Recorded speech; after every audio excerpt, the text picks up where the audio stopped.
I am currently walking the beach to go hang out with Valentino and Marlon. So we'll see how that goes. Just two dudes hanging out by their car. Said, come and chill with us. It's like, heck yeah, man. But sun's setting. I got a headache. But today I chose community over comfort. And I think that's what the morale of life should be. Community over comfort.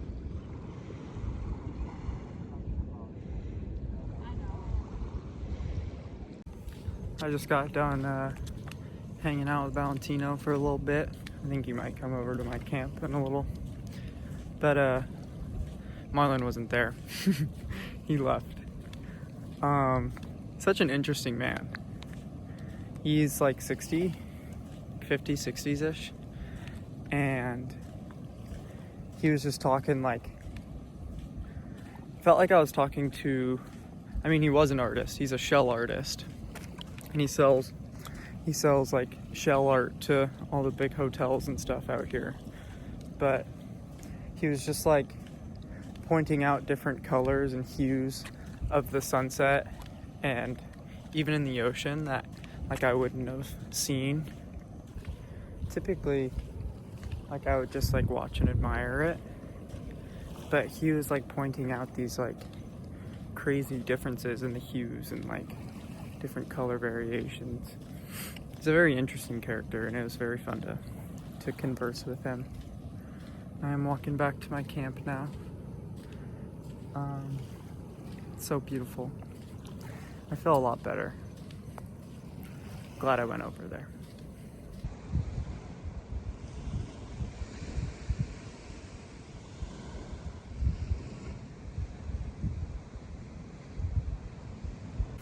Good morning.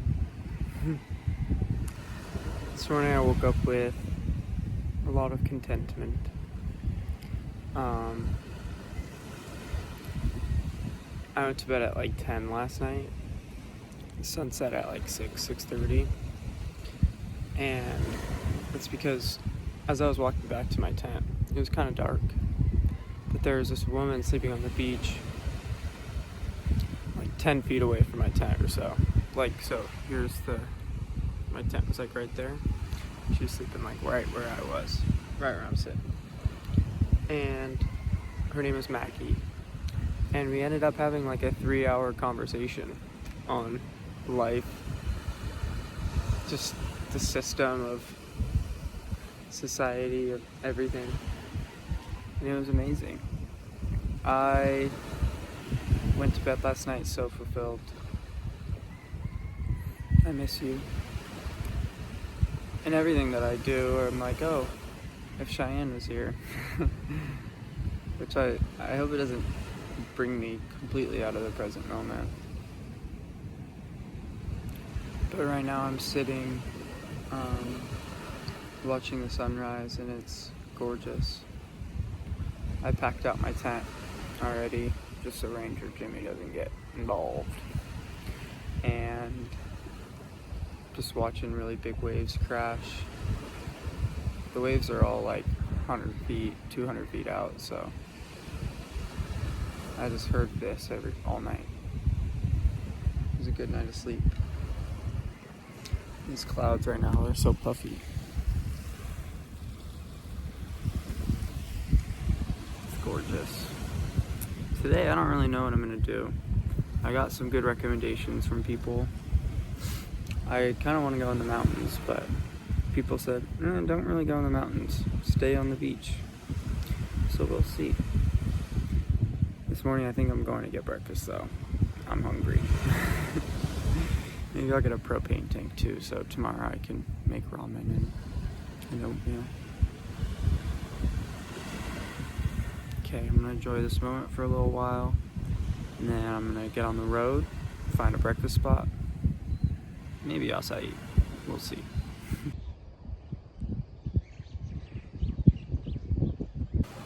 I just talked to a man for about 30 minutes. His name was Ricardo. No, it was Sebastian. And he told me to drive down the road and go to the jungle. So this is where I am. No food. I'm just figuring it out.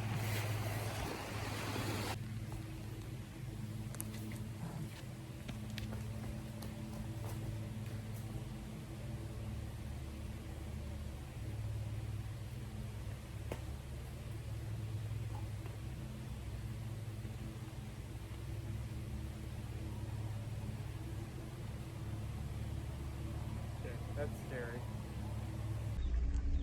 Just driving down this back road in a Kia with so many potholes. It's so pretty though.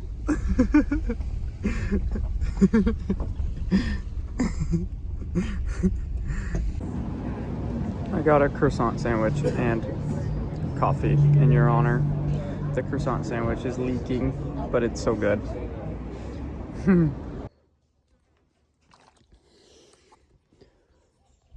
I am now going for a little hike. There's a sign that said you may fall off the cliff and be killed or something like that. And the ground is so slippery, but it is so gorgeous. And just the sounds of the woods, or rainforest rather, is so beautiful. I'm so present right now. Wow.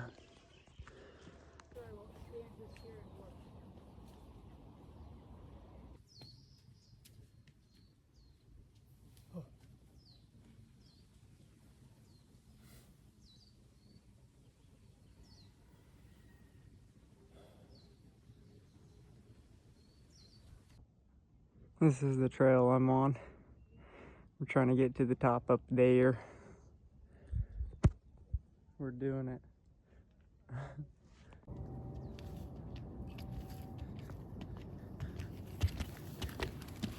Look at the view.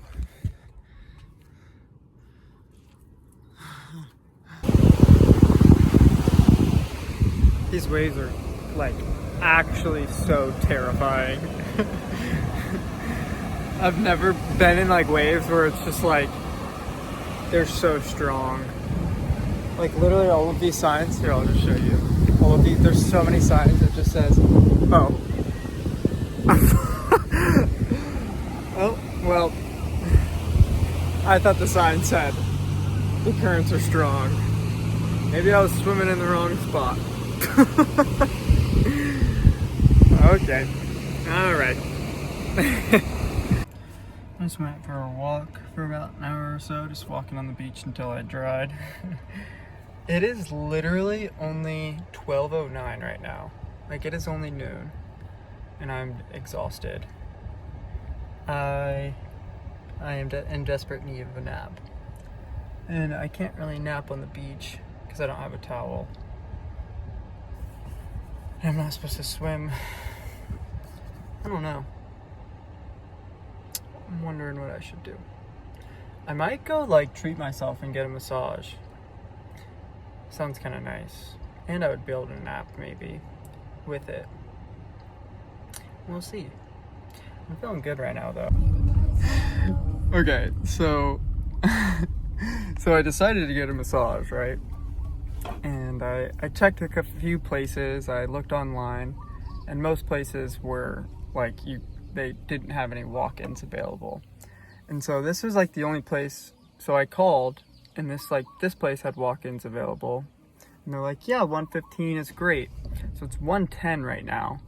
And like, I don't think this is someone's house. Like, this is not a massage place. Like, look at this.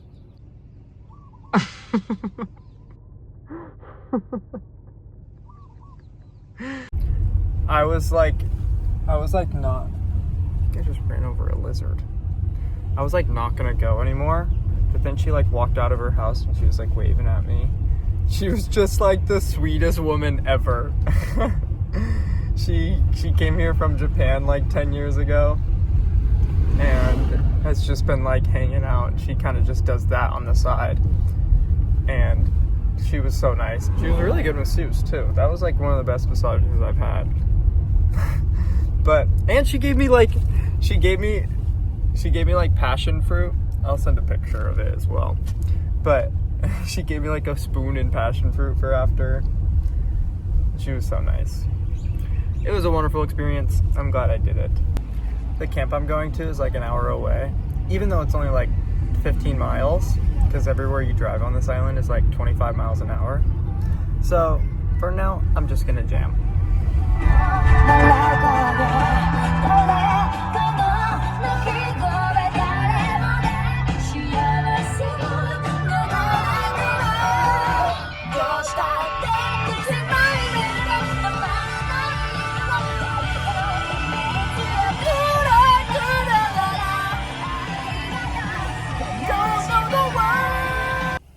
So the place I was going to turned out to be just like a normal beach and bleh.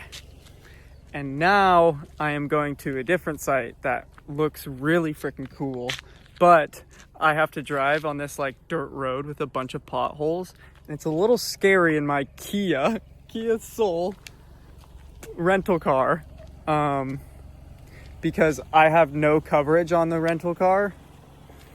And I really want to go to this place though. So I'm just gonna drive a little bit.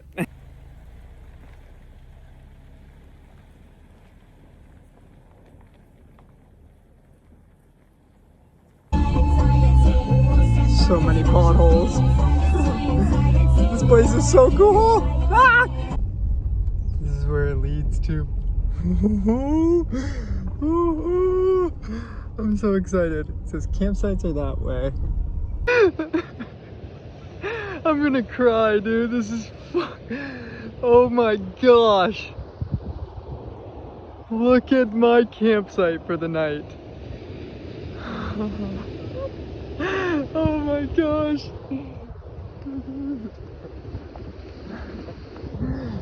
I'm so happy.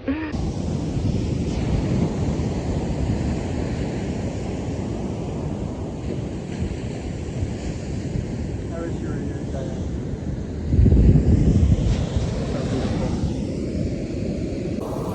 You just texted me and asked me to send you videos of existentialism. Well, I've been thinking a lot about like Native Americans on this trip, because Hawaiians, or like the natives here, are very similar to Native Americans, though you probably can't even hear me. Though in this case, it's like best case scenario, because like American culture and Hawaiian culture mixed very well. Like obviously there's still some sort of backlash, and there's actually like very big like racial terms against white people. They're called haoles, and they call them the people who walk with no breath. That's what they call them. And it's people who just aren't connected to nature and aren't connected to the things around them and just care about business.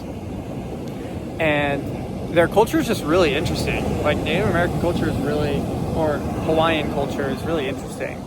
And I would love to go to like American Samoas and just Polynesian islands like in New Zealand, because genuinely island culture is so beautiful.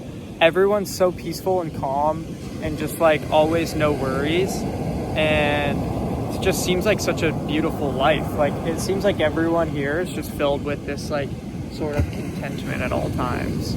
I mean, like being around this type of stuff will obviously give you that. I mean, to some people it won't, but like living here rather than in a big city, like there's places to be around a bunch of people, and I've connected with so many people on this trip, though there's also so many places to like for solitude as well. Everyone gives each other their own space, and it's really beautiful. I had another thought, but I forgot it.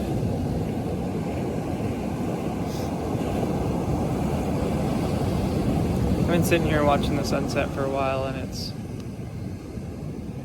gorgeous. There's like smog going into the mountains right now. I don't know. Oh, that's the point that I was gonna say. I was gonna say, like, I think maybe people who are more connected to nature, there's got to be some sort of studies on this, where people who are connected towards nature and feel, every single person that I've talked to is religious as well. Like, they believe in some sort of God. Most of the time it's not Christianity though. It's this, they believe in a higher power. They believe that everything is connected in some sort of way. But like I was saying, maybe people who are more connected with nature and the area around them are either more happy or fulfilled with their life and content. That's like a 3-hour, I had like a 3-hour long conversation with this homeless woman, Maggie, yesterday.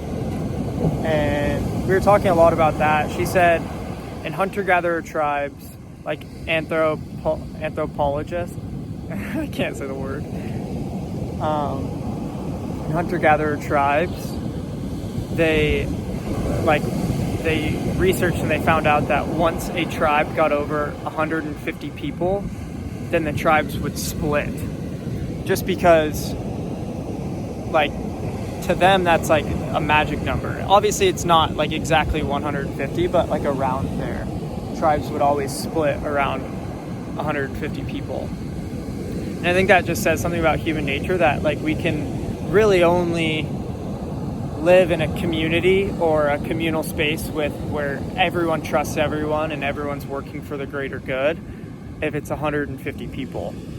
And I'm not saying that our society or our culture is bad. That's another thing. She said that societies weren't a real thing because societies are built off of kinship, and we don't live in a kinship. She said that our world is just an organization, or the Western world rather. But yeah, I think it's really interesting, like what living in a big city does to the human brain. I don't know. Thoughts about life. I've been really content and present on this trip, and it's beautiful. I've struggled with presence a little bit this trip though as well. Like I haven't, like my goal is to try to be fully present at all times, and I think just the way my mind races, it's always thinking about other things or thinking about something else. And something else is meaning you. I think about you often and basically all the time. Like I don't think I ever stop thinking about you, which is not bad. It's not taking me away from the present moment. I've been able to talk and hang out and learn about so many people. Like this guy that I'm camping next to right now, his name is Jason. And he's lived here for a while, and he's just a nice ass dude. I don't know. It's so fun. I love you. Those are my thoughts as of now. This is probably the biggest vlog I'll give you, or existential vlog I'll give you, because I'm about to set up camp and journal and just hang out by myself for a while, but obviously I'll talk to you tomorrow.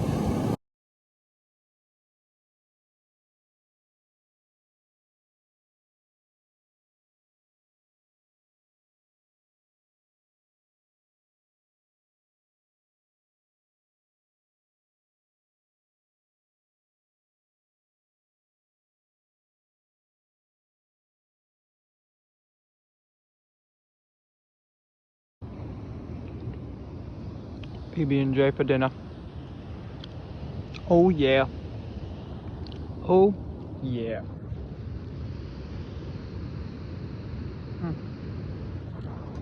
That's how we do it. Alright, one last look at the beach before I head out of here. What a blessing it was to be here. Fast as you can. Find pictures in my email. I sent this bitch a picture of my dick.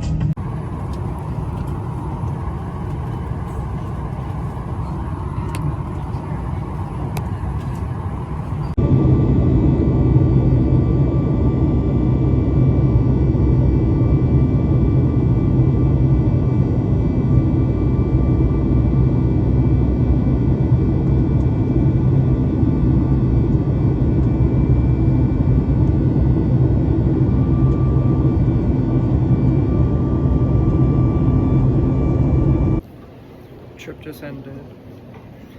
I got golf board in my ears.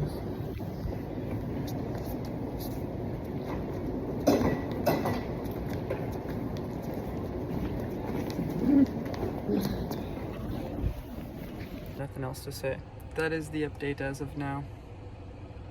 I love you, Cheyenne. Mwah. Mwah. I love you, Jelly. Mwah. Look at that. I've been digging a hole with my feet. Aw, Jason's not watching the sunset anymore. It's kind of gone down. It's gorgeous here, man. Absolutely gorgeous. I love you. Mwah.